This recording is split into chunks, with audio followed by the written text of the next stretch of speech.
прошлые годы была проведена достаточно объемная работа по обеспечению доступности зданий. Это установка пандусов, поручней, кнопок вызова, создание для граждан возможности свободного перемещения по городу. Все же нерешенные задачи остаются. В некоторых учреждениях пандусы выполнены без соблюдения строительных норм и с нарушением технических требований. Особое внимание комиссия направила на оборудование парковочных мест для машин инвалидов.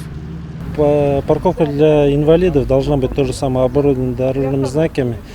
И также должна быть зона 200, которая отмечает метраж. За данное нарушение парковка для инвалидов составляется административный протокол по статье 19.3 и предусмотрен административный штраф 5000 рублей в размере. За, получается, 6 месяцев 2016 года ГИБДД города Сибай составлено около 300 административных протоколов за нарушение данного парковки по инвалидах именно. Сами инвалиды обратили внимание проверяющих на размеры мест. Очень часто они не отличаются по ширине от обычных. Припарковаться есть где, но если по соседству станет еще одна машина, то колясочник просто не сможет выйти из автомобиля.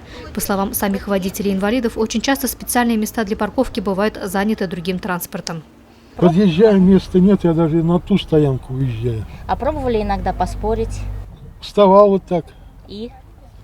Вышли, я говорю, буду сидеть, пока не освобожусь полностью. Нет, не всегда. И куда ставите машину? А? Куда приходится вам ставить машину?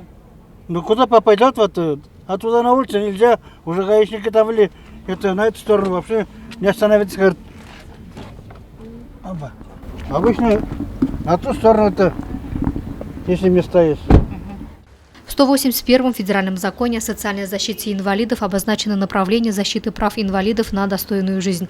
Речь идет не только о приспособленной инфраструктуре, от тротуаров и специальных тренажерных залов до адаптированных школ, детских садов и поликлиник, но и об улучшении качества предоставляемых услуг для маломобильных групп населения. Именно это направление работы по программе «Доступная среда» должно стать для всех одним из ключевых и главных.